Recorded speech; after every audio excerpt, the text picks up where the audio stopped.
எங்கே இங்கே வச்ச கரண்டியை காணோம். இங்கே தானே வச்சோம். இங்கே காணுமே. எங்க தான் போச்சு? இப்பதானே கையில வச்சு. என்னமா தேடிட்டு இருக்க? ரொம்ப நேரம் நீங்க தேடிட்டு இருக்கிற மாதிரி இருக்கு. ஏங்க கரண்டி நீங்க தான் வச்சிருக்கீங்களா? இவ்வளவு நேரம் தேடிட்டு இருக்கேன். என்கிட்ட தான் இருக்குன்னு சொல்ல வேண்டியதானே. கூடங்க ஆல்ரெடி டைம் ஆயிடுச்சு. எடுத்து கொடுத்தேன் பாரு, என்ன சொல்லணும் புடி. சரி, என்ன ஸ்பெஷல்மா இன்னைக்கு? அதுவாங்க, இன்னைக்கு ஸ்பெஷல் வந்து உப்மா தான். எது உப்மாவா? இது ஸ்பெஷலா? டெய்லி இததான் செய்யற. ஏதாவது வெரைட்டியா செய்ய வேண்டியதானே. டெய்லி இந்த உப்மாவை சாப்பிட்டு சாப்பிட்டு நாக்கே செத்து போச்சு. அட்லீஸ்ட் சேமியாவாவது செய்ய வேண்டியதானே. ரவையவே போட்டு கிண்டிட்டு இருக்க. அடுத்த மாசம் மல்லிகை ஜாமா வாங்கும்போது சேமியா வாங்குறேன். ரவை 2 கிலோ வாங்கினேன். அதுவே 1 கிலோ தான் காலியா இருக்கு. இது காலியானதுக்கு அப்புறம் தான் உங்களுக்கு சேமியா. 2 கிலோ ரவை எதுக்குடி வாங்கின?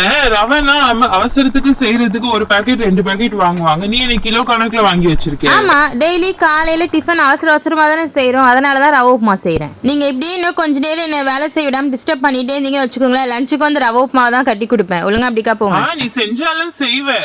சரி, இந்த ரவை உப்புமா விட்டா வேற எதுவும் உனக்கு ஸ்பெஷல் செய்ய தெரியாதா? செய்ய தெரியாது. பூரி, பொங்கல், சப்பாத்தி, இடியாப்பம், ஊத்தாப்பம், இட்லி, தோசை எல்லாம் செய்ய தெரியும். உனக்கு இவ்ளோ தெரியுமா? இவ்ளோ தெரிஞ்சா அப்புறம் ஏன் டெய்லி உப்புமாவே செஞ்சுட்டு இருக்க? நீ சொல்லும் போதே வாய் ஊறுதே. டெய்லி இதுல ஏதாவது ஒண்ணு செய்யலாம் இல்லமா? ஆமா, இப்படிதான் சொல்லுவீங்க. ஆனா டெய்லி ஒரு ரெசிபி செஞ்சு கொடுத்தாலும் அதுலயும் ஒரு குறை கண்டுபிடிப்பீங்க. நீங்க குறை சொல்றதுக்கு இந்த உப்புமா போதும். போங்க போய் எடுத்து வைக்கிறேன், வந்து சாப்பிடுங்க.